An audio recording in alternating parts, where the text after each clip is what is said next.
agenda, the way forward on radio. And we're trying to, I think it's network issue here. We're trying to hook up with Barrister Collins Bolea, who is on standby in Yenagoa. He's a constitutional lawyer. Let him tell us the legal implication of this take it back, and of course the constitutional and legal implication of the state of the nation, state of emergency declaration. Let's look at the angles that we could actually mitigate the situation. It says 6 months suspension for the sitting governor, and we're looking at whether if it's possible to have it cut short before then. Hello? Yes, I'm with you. All right. Collins Bolea is with us right now from Bayelsa State. Barrister Collins Bolea, it's so nice to have you on the show. And just walking into the studio is Dr. Dare Omotoabi. Dr. Dare, you're welcome to the show as well. Thank you so much. Please, that's your headset. But Collins, now you're on. How is Yenagoa today? Oh, Yenagoa is fine, beautiful, sunny, and calm. Okay. Was there any protest yesterday? None that I could confirm. There wasn't actually any major protest yesterday here in Yenagoa. There wasn't. Now, we're looking at the state of the nation.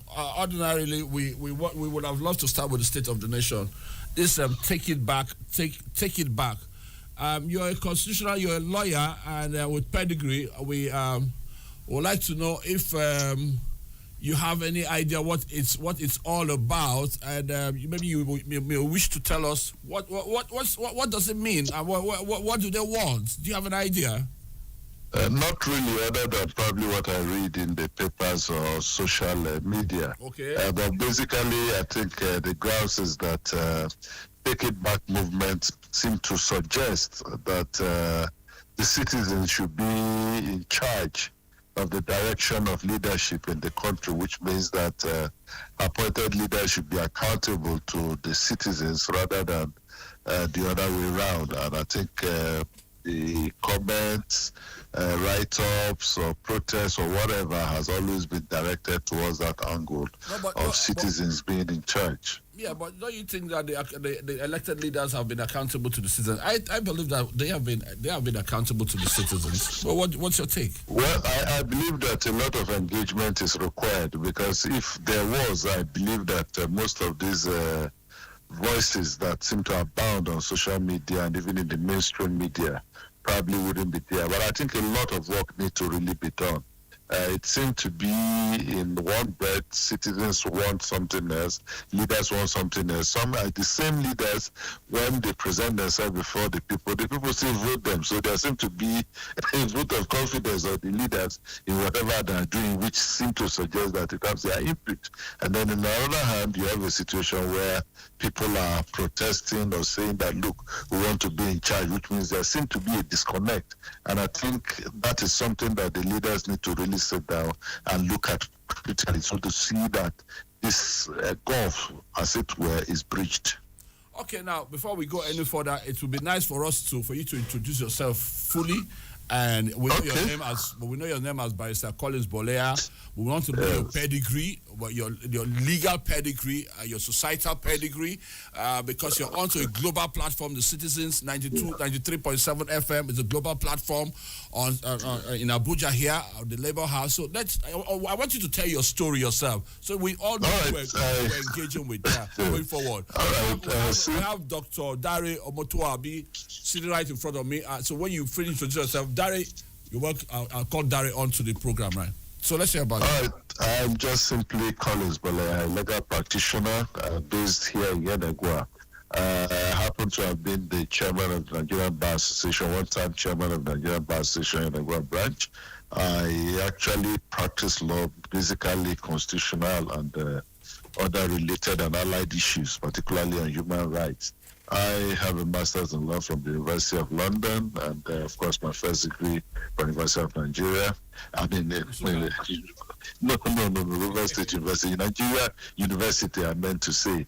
Okay. Married with children, and have my own private legal practice here that I'm managing.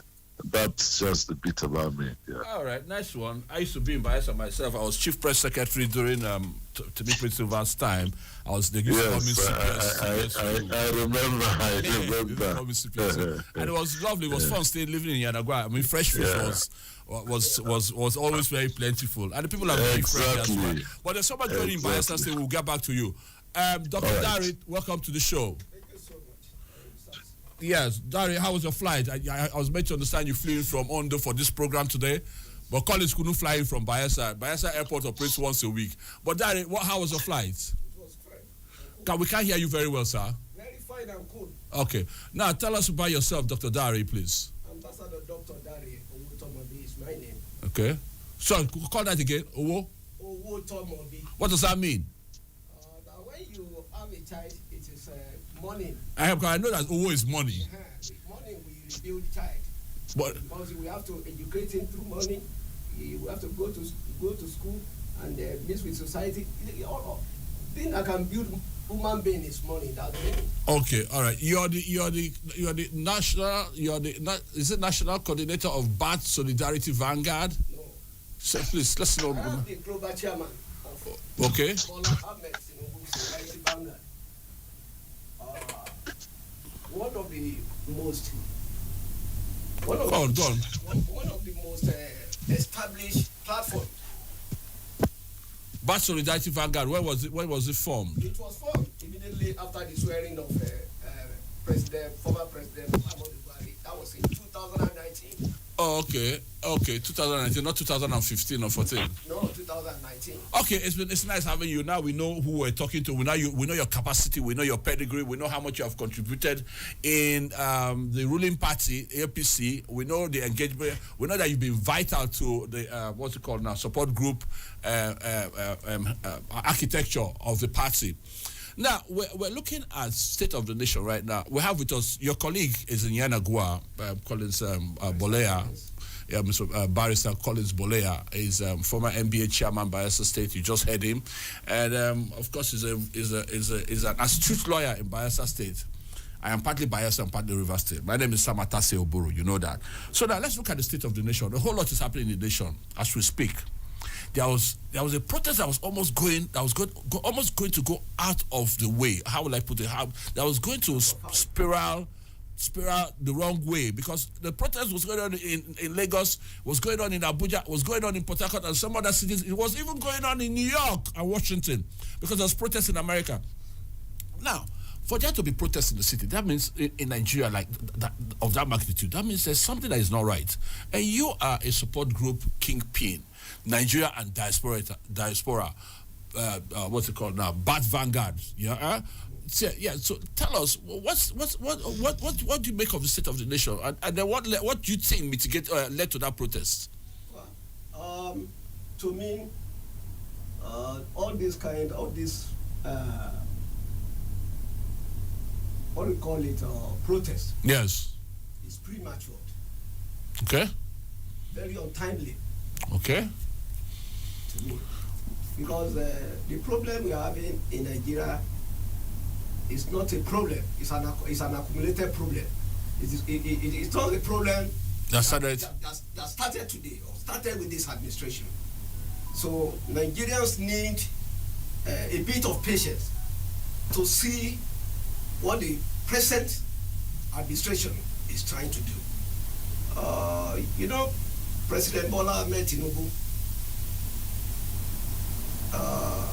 is somebody. I started engaging Nigerians to support him because of my belief in him. Okay. And that my belief in him still remains. What made you to believe in President Asiwaju? Yes, I believe in him. What are the forms? What are the qualities that endeared you to him? Yeah, the qualities that endeared me to him was that this man, when he governed Lagos, people were abusing him there. They were calling him all sorts of names. They were calling him Ojuyobo. But today... What's the meaning of Ojuyobo? Because apology to our president. Yes. He has an eyeball. So okay, it has big eyeballs. Okay, so, but it's sexy. So they were calling him Ojuyobo, calling him all these sorts of names. But as of today, you will know that the foundation that he laid in Lagos is what Lagos is still working on today. Because I noticed that Lagos was in the Commonwealth Investment Summit, and I heard the governor saying that he has doubled the economy, that the GDP in Lagos State has doubled to what it was when he came on board. And I also saw the governor of Enugu State on that same Commonwealth Investment Summit say that the Enugu State economy had moved on from a $4 billion economy to $10 billion. He's looking at $30 billion by the time he leaves. That is exact. You understand? So, but you should be looking at the economy. Yes, okay, but now looking at Asiwaju, the state of the nation, people are not so happy. Everybody's crying that there's hunger in the land. But meanwhile, the economic indices is saying something else. What do you think? Yeah, see, the problem is not all cannot be attributed entirely to the leadership. Okay. The followers, the governed, have their own part of the problem. The governors? The governed. Okay, the governed. Okay, all right. Yeah, the followers. Yeah, okay. I was listening to an interview in one of the radio stations in Kano.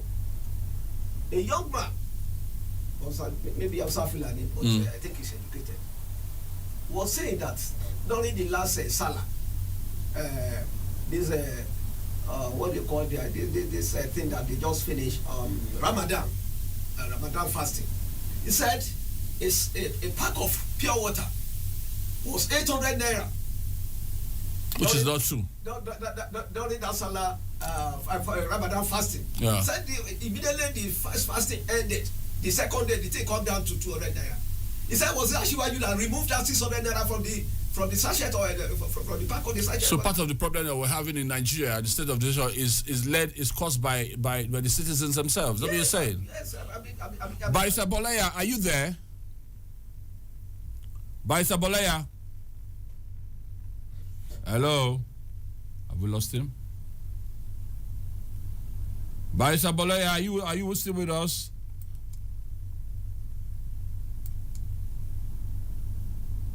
All right, go on, sir. Yeah.